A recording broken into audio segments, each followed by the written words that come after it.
In Critical Tower Defense, there's one question that I have had ever since Bandit was added to the game.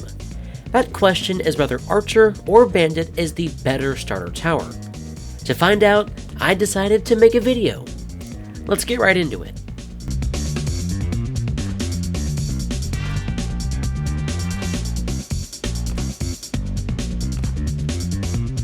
Alrighty, hello, welcome back, welcome to the Shota Soda's official YouTube channel. You already know that Bandit and Archer are surprisingly capable starter towers. What you probably don't know is which of these two towers is actually the best. And to be honest, at the time of writing the script, I don't know either, which is why we're going to find out. To kick things off, let's quickly compare Archer and Bandit. First though, if you want an in-depth look at each tower, make sure to check out their individual reviews down below and at the top right corner of your screen. Additionally, don't forget to check out reddragonshop.com with the code SHOTAS for 5% off of your order of high-quality gaming gear. Anyways, to actually get this video started, let's begin by talking about Archer. Again, full review is linked down below. Archer is an extremely long-range cliff tower that deals fairly heavy damage relatively slowly. At its max level, Archer deals 21 damage every 2 seconds or 10.5 damage per second. This means that it's capable of taking out all but the strongest bosses in normal mode with relative ease. Anyways, with that brief summary over, let's go ahead and move on to Bandit. Once again, my full Bandit review is linked down below. It's a pretty decent starter tower, capable of dealing good damage for a decent price. At its first level, Bandit is really only capable of successfully stopping just the first wave of dummies in normal mode. This means that it isn't as capable as Archer, especially when you consider its high price. Anyways, now it's time to go ahead and see which tower is the best. To do this, we'll be doing 2 individual survival runs on the same map. One for each tower. The first will be Bandit, and the second will be with Archer. Let's roll Bandit's run.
So that was Bandit's run, and it was honestly pretty good.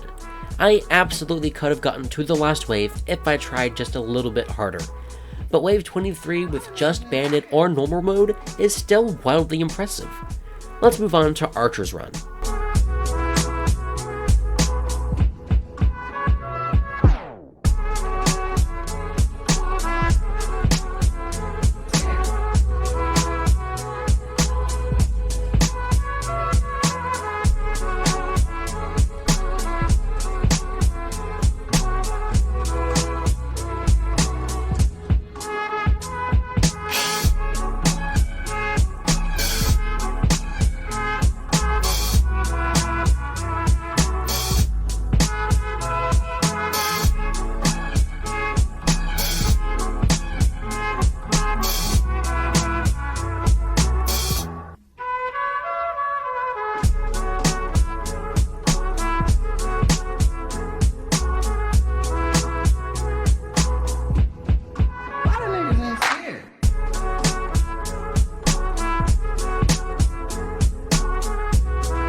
Bazinga.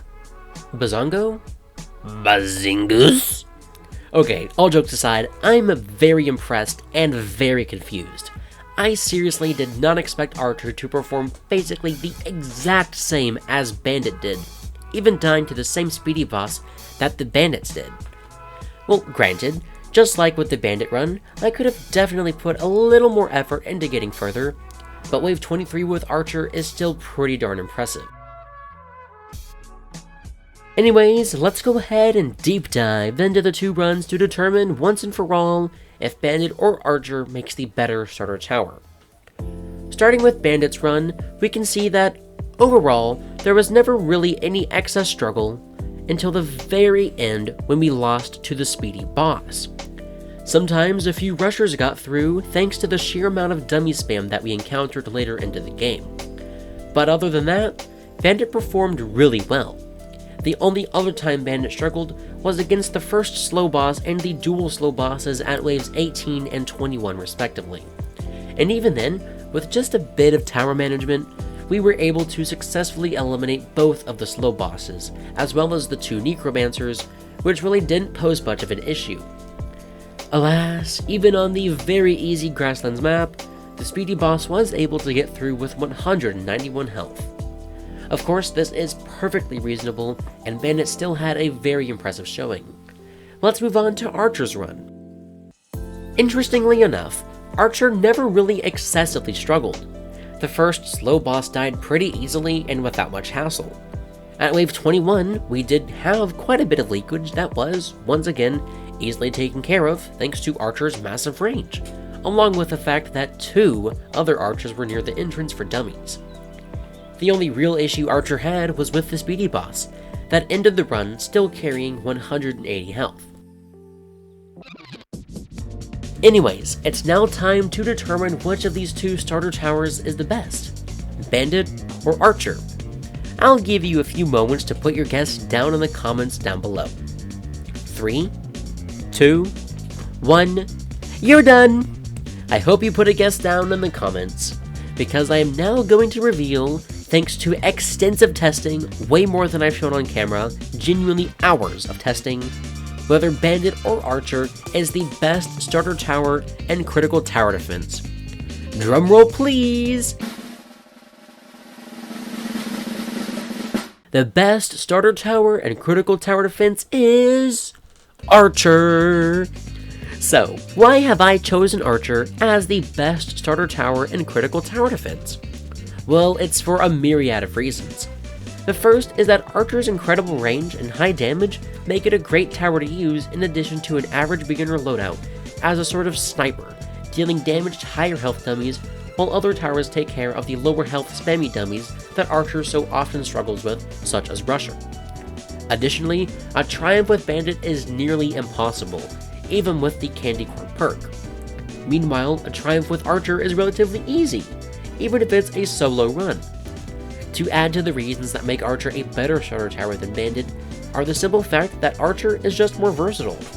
I mean, yes, it can't be placed on the ground and is therefore unusable in certain scenarios, but for the vast majority of time, Archer's range, damage, and cheaper upgrades overall mean that it is a powerful upgrade for a relatively low cost, which means that you can place a ton of them down for really not a ton of money.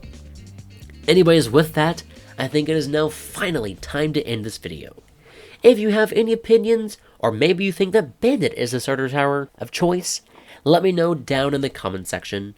Don't forget to use code SHOWDIS at reddragonshop.com. Have a great day. Bye-bye.